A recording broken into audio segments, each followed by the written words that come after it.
Bismillahirrahmanirrahim. Assalamualaikum warahmatullahi wabarakatuh. Salam sejahtera, salam pramuka.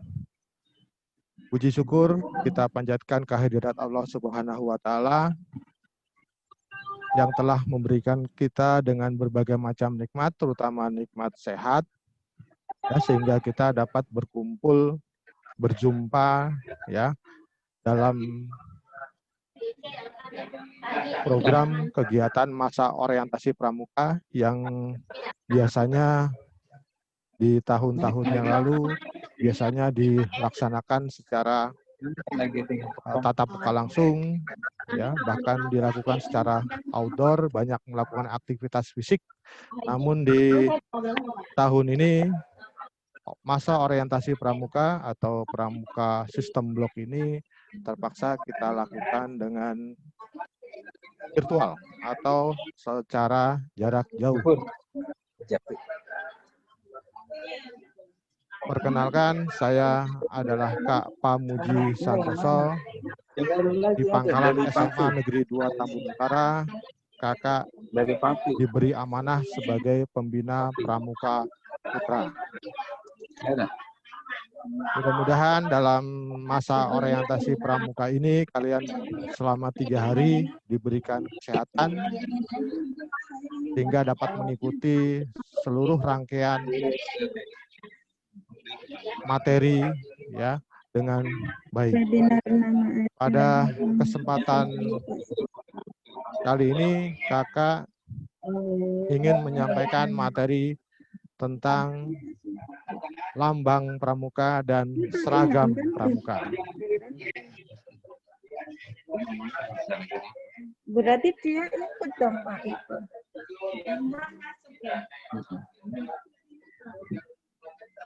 Untuk lambang pramuka, saya yakin adik-adik semua sudah tahu, sudah mengenal, ya, karena kegiatan kepramukaan itu dimulai dari tingkat ya, waktu kalian SD, bareng-bareng di rumah kalian tentu masuk golongan penggalang, dan nanti di SMA nanti kalian akan dilantik sebagai pramuka penegak.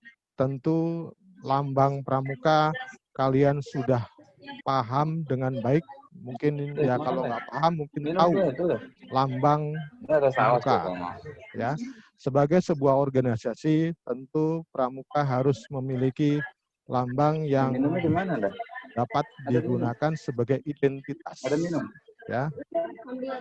Nah iya tuh Pak Ikhlas tuh. Ada airnya nggak?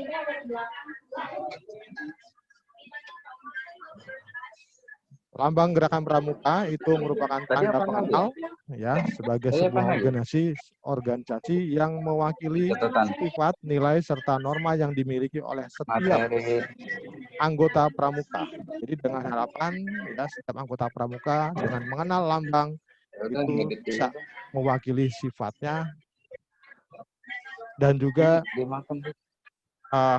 bisa terinternalisasi lambang tersebut dalam diri setiap anggota pramuka. Dan lambang gerakan pramuka yang sudah adik-adik kenal ini adalah berupa gambar bayangan atau siluet dari tunas kelapa, ya, seperti ini, ya. Mengapa harus tunas kelapa? Ya, lambang ini nanti kita bahas, ya, kenapa harus tunas kelapa, karena memiliki filosofi yang sangat baik, yang sangat sesuai dengan tujuan dari gerakan pramuka. Tentang sejarah lambang pramuka ini sendiri, ya, tunas kelapa ini dirancang oleh Kakak Sunarjo Atmodipuro. Beliau adalah pegawai tinggi Departemen Pertanian, yang merupakan tokoh pramuka Indonesia. Lambang tunas kelapa pertama kali diperkenalkan pada 14 Agustus 1961, ya, oleh presiden kita yang pertama, yaitu Presiden Soekarno.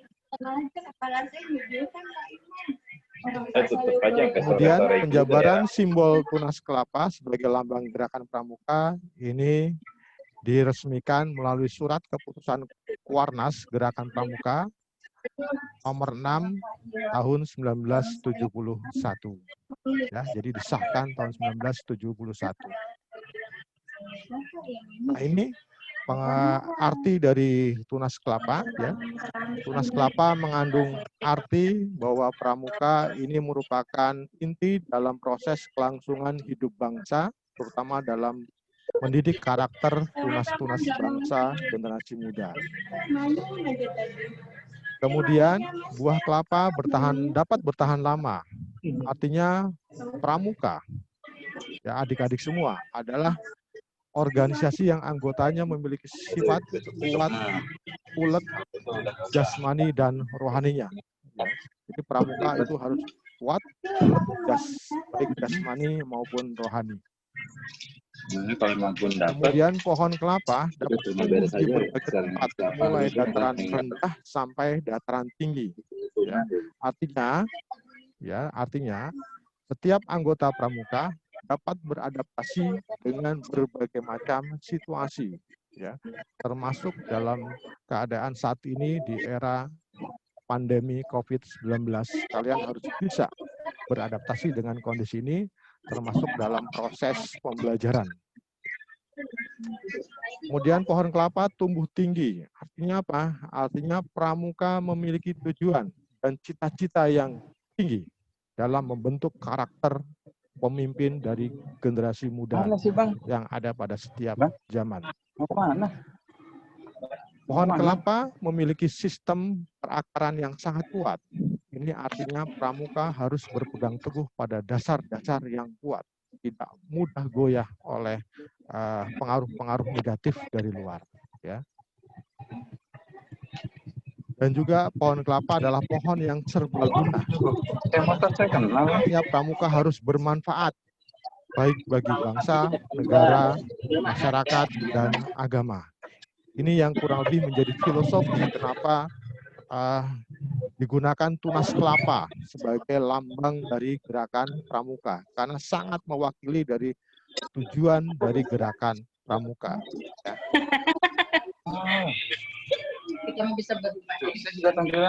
Penggunaan lambang pramuka ini dapat digunakan pada panji atau bendera, bisa juga digunakan pada papan nama kuartir, ya.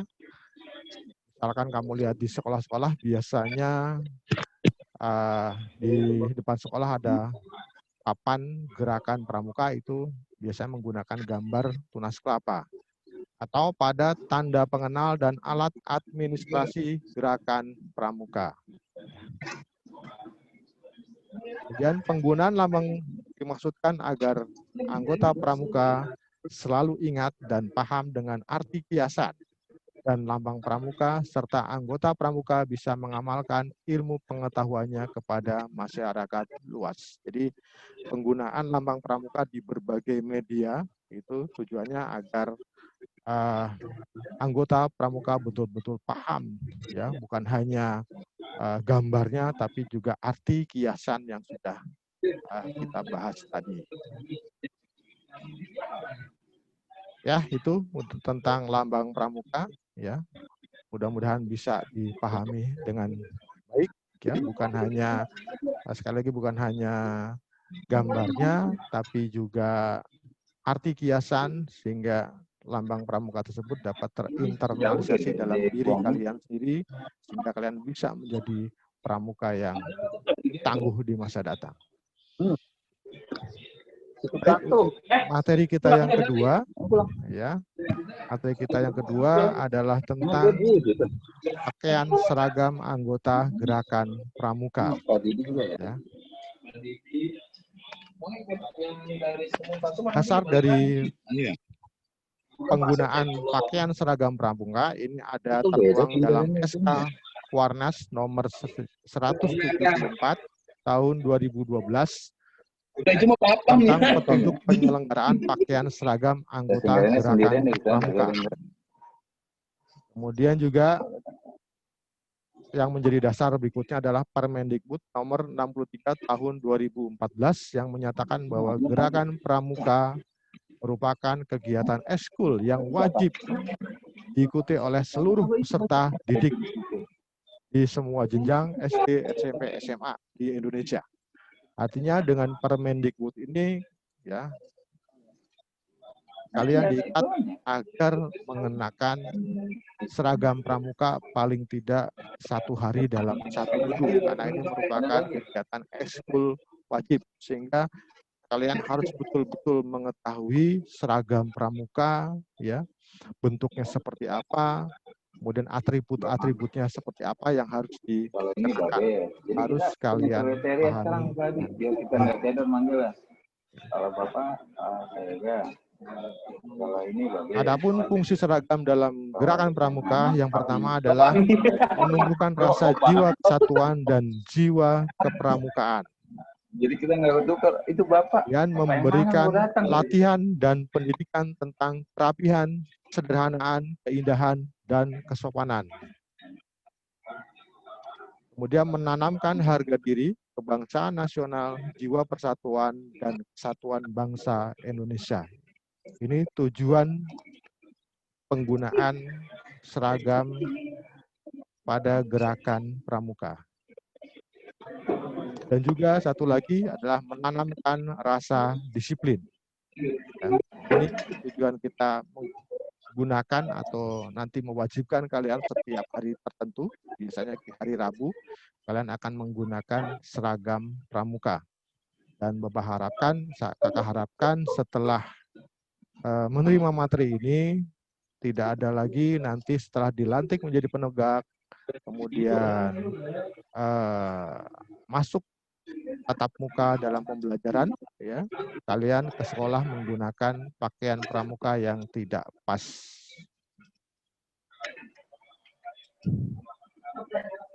Ada beberapa jenis seragam pramuka. Yang pertama ada pakaian seragam harian. Ini yang nanti harus kalian ketahui, ya, pakaian seragam harian yang digunakan terutama untuk anggota pramuka muda dalam kegiatan upacara. Kemudian ada pakaian seragam kegiatan atau dikenal dengan pakaian lapangan. Kemudian ada pakaian seragam upacara. Ini biasa digunakan oleh pramuka dewasa, ya, oleh kakak-kakak pembina. Dan juga ada pakaian seragam khusus. Ini biasanya yang ingin menggunakan seragam pramuka dengan model muslim. Jangan nongol-nongol kok. Mamanya ras tapi mukanya supri. Udah nonton juga. Iya, Pakaian seragam harian ini adalah pakaian yang digunakan anggota gerakan pramuka pada waktu melakukan kegiatan kepramukaan harian. Pakaian seragam harian ini juga digunakan pada saat kalian nanti adik-adik mengikuti upacara. Ya, tentu upacara dalam kegiatan kepramukaan. Kemudian ada juga pakaian seragam kegiatan tadi, ya. Pakaian yang dikenakan oleh semua anggota gerakan pramuka pada saat mengikuti kegiatan lapangan agar lebih mudah melakukan aktivitas yang diperlukan. Jadi memang ada seragam khusus, ya, selain seragam harian, ya, karena kegiatan pramuka itu banyak kita outdoor sehingga membutuhkan seragam yang nyaman. Itu biasanya ada seragam untuk kegiatan atau disebut seragam lapangan. Kemudian ada pakaian seragam upacara. Ini biasanya dikenakan oleh anggota pramuka dewasa atau kakak-kakak pembina untuk mengikuti upacara. Kemudian ada pakaian seragam khusus, ya, yang dibuat karena adanya pertimbangan tertentu. Kemudian ada pakaian seragam tambahan. Ini biasanya misalkan ada jas, ada rompi, ya, itu merupakan diperbolehkan dan itu merupakan pakaian seragam tambahan. Nah, ini mungkin ketika kalian siaga, ya, menggunakan pakaian seperti ini. Pertama topinya, ya, ini sama antara putra dan putri. Kemudian ada ciri khasnya juga ada pita di ujung lengannya, ya, kemudian baju dikeluarkan, ya, baju dikeluarkan, ada kantong di kanan dan kirinya.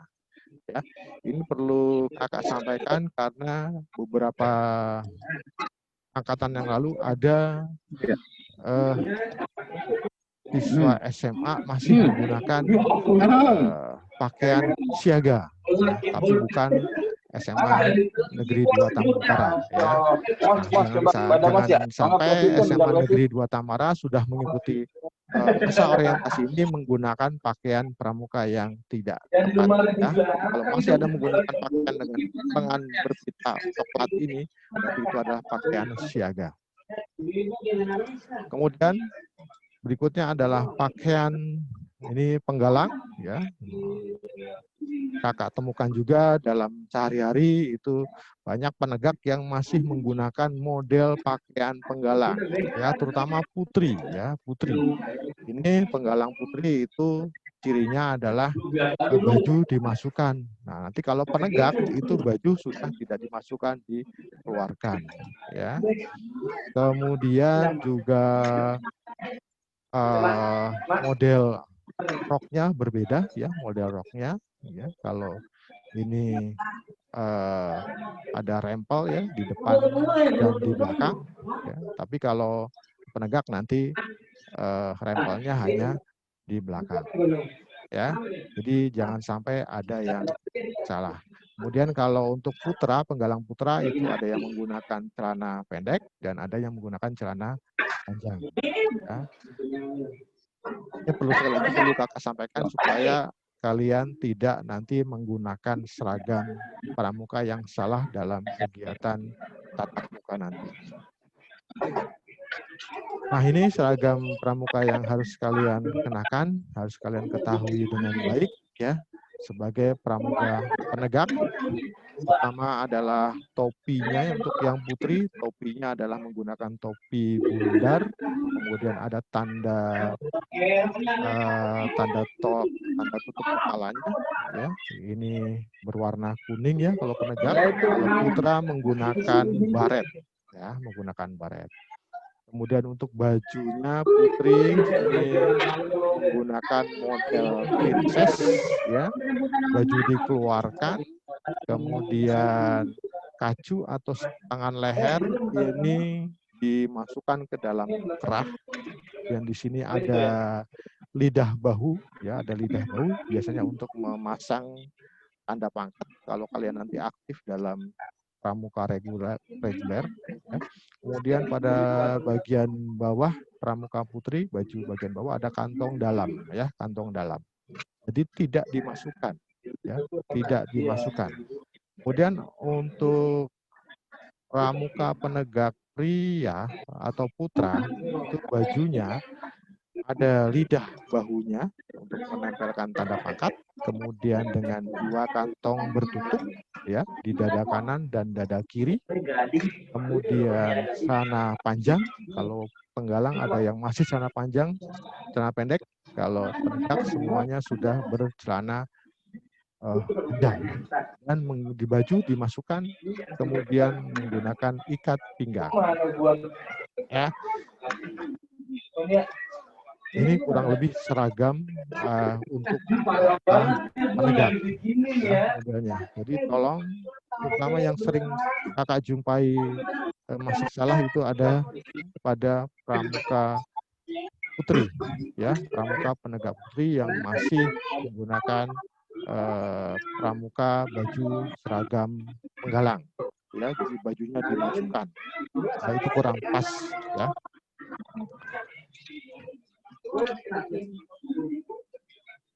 Nah, berikutnya ini untuk pramuka dewasa, kita kurang lebih sama, ya, hanya menggunakan tutup kepalanya berbeda, ya, sudah menggunakan model peci, ya, atau pramuka dewasa kakak-kakak pembina, ya. Ini seragam upacara biasanya berbentuk untuk pramuka dewasa menggunakan model safari. Ini contoh kegiatan, contoh seragam lapangan, seragam kegiatan, ya. Nah, ini untuk seragam pramuka khusus, terutama untuk yang muslim, ya, ini untuk siaga. Ya. Apa? Bisa? Nah, ini untuk penegak, ya, untuk yang muslim, yang putri, itu untuk tangan leher atau kacu, ya, ada dua model. Ada yang dimasukkan ke dalam kerah, ada juga yang tangan leher atau kacunya ini di sebelah luar dari kerudung. Jadi kerudungnya dikeluarkan, kemudian setengah baru dilingkarkan setengah leher, kemudian diikat menggunakan ring. Ya. Diikat atau disatukan menggunakan ring. Ini untuk model penegak putri dan rok panjang, ya, itu sampai ke mata kaki, dan tetap rempelnya ada di belakang dan bagian dalam. Putra, saya kira, kakak kira ini sama saja, ya, antara yang seragam muslim dengan yang biasa. Admin atau laptop anak-anak misalnya. Kemudian ada beberapa atribut yang menempel melekat pada seragam pramuka yang harus kalian ketahui dan nanti tolong dipasang dengan baik pada seragam pramuka yang kalian miliki. Pertama, kakak kenalkan dulu macam-macam tanda pengenal dalam gerakan pramuka. Yang pertama ada tanda umum. Kalau yang itu mah buat tim. Tanda umum, kemudian tanda satuan yang menandakan dia pramuka tersebut pada satuan apa. Kemudian ada tanda jabatan, Ya, nggak jadi. tanda kecakapan, saya cek ternyata nggak bisa. Tanda kehormatan. Si Ale katanya bisa juga, cuma pas dicek nggak bisa lagi. Kemudian kita masuk ke yang pertama, tanda umum, ya. Tanda umum itu adalah tanda yang biasanya dikenakan sebagai penanda bahwa dia adalah anggota pramuka.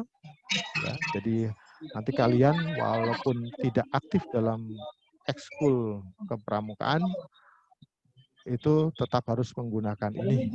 Yang pertama nanti ada tanda tutup kepala, ya. Kemudian setangan leher atau kacu, kemudian tanda pelantikan atau tapel, kemudian ada tanda pandu dunia, yaitu atau dikenal dengan wasem, dan tanda harian. Nah, ini untuk topi penegak ini menggunakan topi bundar, biasa bisa berbahan beludru biasanya. Kemudian yang laki-laki menggunakan baret, ya, baret. Kemudian untuk setangan leher atau kacu, ya, biasanya panjang kacu itu antara 110 sampai 120 cm. Kemudian untuk sisi miringnya itu kurang lebih panjangnya 80 cm. Perhatikan cara melipat kacunya. Jadi kacu dilipat beberapa kali dan setiap lipatan memiliki lebar 5 cm. Nah, tolong ini dilipat dengan rapi. Ya. Dan kemudian nanti dikenakan di leher, ya. Kalau laki-laki putra itu dimasukkan kerah, kemudian kalau putri berkerudung berarti dikenakan di luar kerudung, diikat menggunakan ring. Dan tanda umum berikutnya itu adalah tanda pelantikan, ya, tanda pelantikan. Tolong jangan salah, kalau penegak berarti berwarna coklat, ya. Ini. Nah, tanda pelantikan atau tapel ini ditempel atau dipasang di saku baju sebelah kiri untuk putra, ya. Sedangkan untuk putri itu ditempel di ujung kerah baju sebelah kiri, ya, untuk putri. Dan tanda berikutnya tanda wasem, ini juga wajib nanti, ya, kalian pasang. Untuk wasem yang berbentuk lembar atau lembaran itu untuk putri, jangan sampai salah pilih. Kemudian nanti yang putra itu ujung sangkar. Nah, tanda wasem atau tanda pandu dunia ini ditempel, tempat penempelnya di atas saku baju sebelah kanan, atau yang menggunakan papan nama biasanya Di atas kalau saku kanan suara ada situ nama, kedengaran itu lagi baru nantinya suntik. di atasnya ada tanda wasem. Iya. Atau kalau Kagak putri lihat itu ditempel papanya. di ujung kerah baju sebelah kanan. Kalau ujung kerah baju sebelah kiri tadi apel ya putri yang lingkaran ini. Kalau ujung kerah baju sebelah kanannya itu nanti ditempel tanda pandu dunia atau wasem. Kemudian tanda satuan berikutnya itu adalah pertama ada tanda lokasi kuarcap ya. Kalian berada di kuartir cabang Kabupaten Bekasi ya ini adalah tanda lokasi kuarcap, ini ditempel di lengan baju sebelah kanan. Ya. Kemudian ada tanda nomor gugus depan ini. Kalau gugus depan kita punya nomor 05081 untuk putra, 05082 untuk pramuka putrinya. Kemudian ada tanda bed kuarda, ya ini kita kuardanya adalah Jawa Barat, kuartir daerahnya Jawa Barat. Ya, ini logonya seperti ini, jangan sampai salah ya. Dulu masih pernah Bapak temukan yang masih menggunakan bed kuardanya DKI Jakarta atau bahkan ada yang Jawa Tengah ya, itu tolong diganti ya. Harus menggunakan tanda bed kuarda Jawa Barat. Kemudian khusus untuk anggota pramuka yang reguler, artinya anggota pramuka yang aktif dalam eskul, nanti pada lengan kiri akan ada beberapa tanda. Ya, pertama nanti sebelah atas dari lengan kiri nanti bisa dipasang tanda sangga, ya, di mana atau sangga itu adalah kelompok kecil dalam ambalan, ya, yang terdiri atas 4 sampai 8 anggota. Ya. Dalam penegak itu ada beberapa sangga yang dikenal, ada sangga perintis, pencoba, pelaksana, penegas, dan pendobrak. Nanti bisa ditempel di lengan sebelah kiri. Jadi kalau di lengan sebelah kiri baju seragam pramukanya ada gambar sangga ini, ya berarti dia adalah anggota reguler pramuka. Ya. Tapi kalau kalian yang tidak aktif berarti ini tidak ada. Ya. Lengan sebelah kirinya berarti polos kalau tidak aktif. Kemudian di bawah sangga, ya kalau kalian nanti yang aktif bisa ditempelkan juga tanda bed ambalan. Ya, ambalan kita adalah ambalan yang putra adalah Komodor Yos Sudarso, yang pramuka putri itu adalah Dewi Sartika.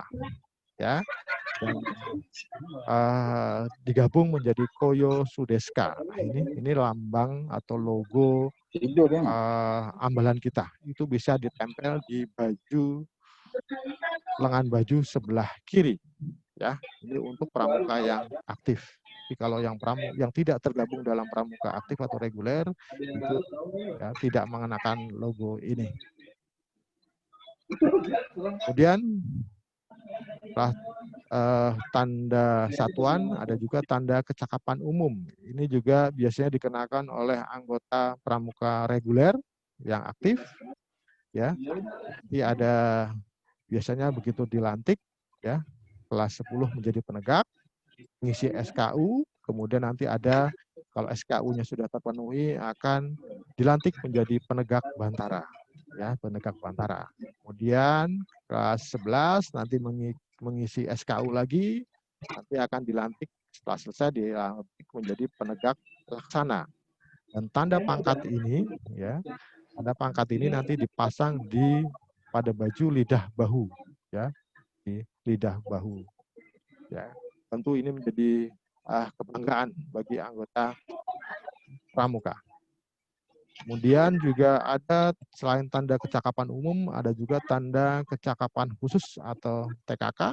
Ya, ini juga lagi-lagi dimiliki hanya oleh anggota pramuka reguler, ya, yang sudah memenuhi syarat kecakapan khusus.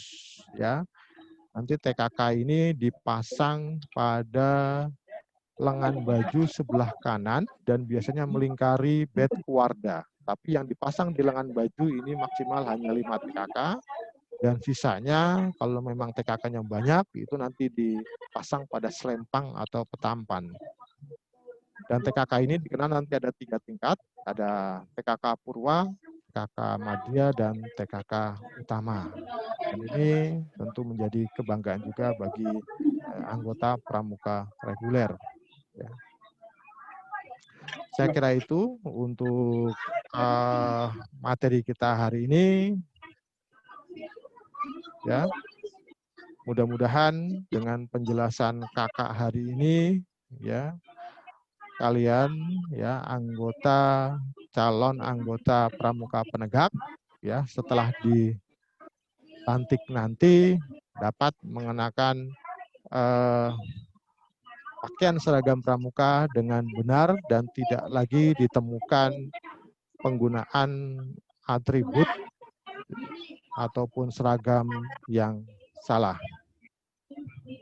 Ya, mudah-mudahan bisa disimak, dihayati dengan baik dan dilaksanakan, ya, karena kegiatan kepramukaan tidak hanya teori tapi harus dilaksanakan. Saya kira cukup pertemuan materi kita hari ini, mudah-mudahan bisa disimak oleh adik-adik semua. Tetap semangat di rumah, jaga kesehatan, ya. Selalu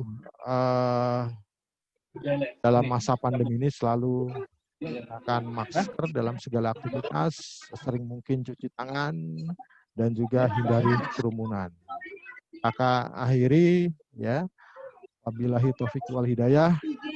Assalamualaikum warahmatullahi wabarakatuh. Salam pramuka.